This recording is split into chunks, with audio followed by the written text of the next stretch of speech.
ये लीला परमात्मा की है। जैसे कोई एक्सीडेंट हो जाता है और भाई उसमें टांग टूट जा, प्लास्टर बांधे रहना पड़ता है और चारपाई पे लेटा पड़ा रहना होता है, लेकिन जब ठीक हो जाए, जब थोड़ा ही पड़ा रहना है, फिर तो काम करे, घूमे, फिर अपने सारे कार्य सुचारू करे। तो ये कोई लीला है परमात्मा की, इनमें ऐसा कोई दोष नहीं आता। क्योंकि आप तो रो रहे थे, आप गुरु जी से दूर नहीं थे, आपकी आत्मा तड़फ रही थी और उन नादान लोगों ने स्वयं भी पाप कमा लिया, जिन्हें हमारा विरोध करके ये ऐसा झूठा केस बनाकर परमात्मा के कुत्तों को सजा उन्होंने हमारे को प्रताड़नाएं दी है, जेल में डाला। अब मुझे इस बात का डर है कि उन गेला के बनेगी, इतनी आत्मा रुआ रखी है उन्होंने, उनकी हाय पाड़ का दर देगी, उनके मनमान कई पीढ़ियों तक का नाश कर देगी। हम किसी को दुर्शीष नहीं दे रहे, लेकिन उनके किए हुए कर्मों का प्रतिफल बता रहे हैं।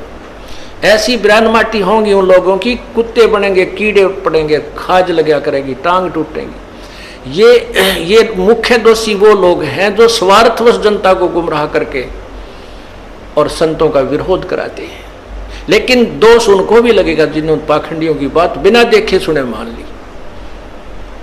तो पुण्यात्मा उसमें दोष नहीं था, आपकी तो अधिक कर्म बने हैं, आप हृदय से रोए हो। जैसे धर्मदास जी को परमात्मा ने 6 महीने तक तड़पाया था, उसके अंदर की कसक देखने के लिए और बनाने के लिए, और फिर जब वो परमात्मा मिले तो और अधिक प्रेम से, और प्रेम और बढ़ा हुआ था। तो पुण्यात्मा यही समक्ष प्रत्यक्ष प्रमाण है कि कोई भी बच्चा परमात्मा से दूर नहीं हुआ, आपकी दूनी कसक पड़ी है।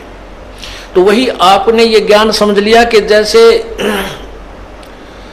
बंदी छोड़ दयाल जी तुम लग हमरी दौड़, और जैसे काग जहाज का सूझ और निठर। आप इतना ज्ञान युक्त हो गए हो, जैसे समुद्री जहाज के ऊपर शाम के समय कौवा इस दृष्टिकोण से बैठ जाता था, जो 4 बजे से जहाज प्रस्थान होता बंदरगाह से, कि ये खाना खाएंगे और वहाँ टुकड़े खाऊंगा। तो पूरा बाजार सा लगा हुआ होता है समुद्री जहाज में, सारी व्यवस्था होती है, होटल भी होते हैं, वहाँ कैंटीन भी बनी होती है, सब तरह की दुकानें होती हैं, एक शहर सा होता है। पुराने समय की बात है जब ये इंस्ट्रूमेंट नहीं थे जो वर्तमान में हैं, जो बहुत सेंसिटिव इंस्ट्रूमेंट नहीं थे, उसमें एक वो रखा करते थे दिशा सूचक, और वो दिशा सूचक को भी कोई ऐसी जो चुंबकीय चट्टान होती थी वो डिस्टर्ब कर देती थी, उसकी दिशा को बदल दिया करती थी। तो जब वो उस दिशा सूचक को चेक करने के लिए ये ठीक काम कर रहा है या नहीं, हम अपनी सही दिशा में जा रहे हैं या नहीं, उसके लिए वो क्या तरीका अपनाते थे उसकी जांच का, कि जो कौवे ऊपर बैठे होते थे उनको डड़ा मारते थे पत्थर, उनको जहाज से विवश कर देते थे उड़ने के लिए, तो वो कौवा वहां से उड़कर चल पड़ता। और कौवे में परमात्मा ने एक विशेष ऐसी वो दे रखी है, उसके अंदर ऐसा इंस्ट्रूमेंट ला रखा है कि वो उस दिशा को नहीं भूलता जिस दिशा से वो चला था। वो ये ख्याल रखता है कि मान ले ये मुझे यहाँ से धक्के मारेंगे तो मैं फिर उस दिशा में अपने घर की तरफ चल पड़ूंगा। वो आंखें रात्रि में भी उसी चिंता में उस दिशा को भूलता नहीं। और रात्रि के समय वो जहाज निकल जाता 200 किलोमीटर, और वहां जब वो 200 किलोमीटर जहाज चला जाता तो वहां जल ही जल नजर आता था, कोई आसपास कोई शहर या किनारा दिखाई नहीं देता। तो वो काग उड़ता वहां से, वो कौवा उड़कर चल पड़ता है अपनी उसी दिशा में जिस दिशा से वो जहाज चला था। अब कौवा तो उड़ रहा है, तो वो जहाज वाले अपने दिशा सूचक को चेक कर लेते थे, ये सही है, हम सही दिशा में चल रहे या नहीं। उधर से वो कौवा जाता है 10 किलोमीटर 20 किलोमीटर, फिर आगे देखा कि तो बैठने जगह को नहीं, वो फिर मुड़कर देखता है कि उसको वो जहाज ही दिखाई देता अपने प्राण बचाने के लिए। वापस आकर के वो उस जहाज पर ही विश्राम पाता है। तो पुण्यात्माओं, जब आप इस ज्ञान से पूर्ण परिचित हो जाओगे, उस समय आपको इस सतलोक आश्रम क्रोथा और बरवाला और इस दास के अतिरिक्त और कबीर परमात्मा के अतिरिक्त तुम्हें कोई स्थान दिखाई नहीं देगा। सब डूबने का होगा, पैर रखते ही डूबने का होगा, क्योंकि चाहे कितने प्यारे और कितने ही नेक भाई बहन रिश्तेदार हैं, वो तो इसी समय में हमारे साथ रहेंगे। आगे ना जाने अपने संस्कार वो कहाँ जाएंगे, वो हम कहाँ जाएंगे, ना जाने कि तब पशु बनेगा, कोई पक्षी बनेगा, कोई जानवर बनेगा। हो सकता है किसी पुण्यात्मा को मनुष्य भी विशेष रह रहा, वो भी मिल सकता है।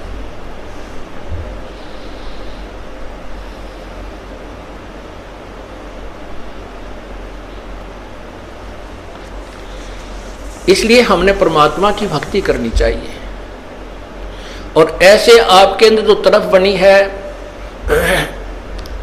अब आपको वो वही कव्वे वाला ज्ञान हो गया।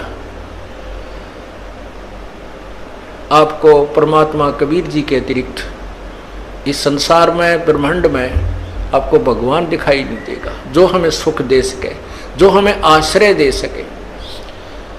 और जब ये ज्ञान हो जाएगा तब भी हम डूबने तो बचेंगे ना। तो काग को ज्ञान नहीं होता, कह रहा कि तो बैठ जाता समुद्र पर, डूब जाता नहीं, थोड़ी देर में थक के गिर जाता, फिर वैसे डूबना था। तो समझदारी की उसने, वापस आकर वहीं शरण ले ली। तो अब ये भी हुआ है कि जिनको हमने धमका दिया था, खुरका दिया था, वो बार बार गलती करते थे, वो आया ना करते, नाम भी छोड़ दिया था, अब वो भी उल्टे आगे। या और कमाल करी परमात्मा ने।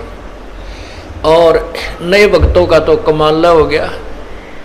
3 महीने दास को जेल से आए हुए हैं, लगभग 4000 व्यक्ति परमात्मा के चरणों में नए आ चुके हैं।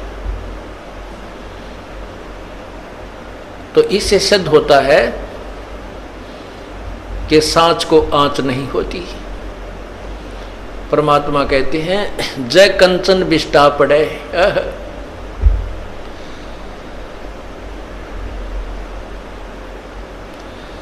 तो घटे नता का मोल।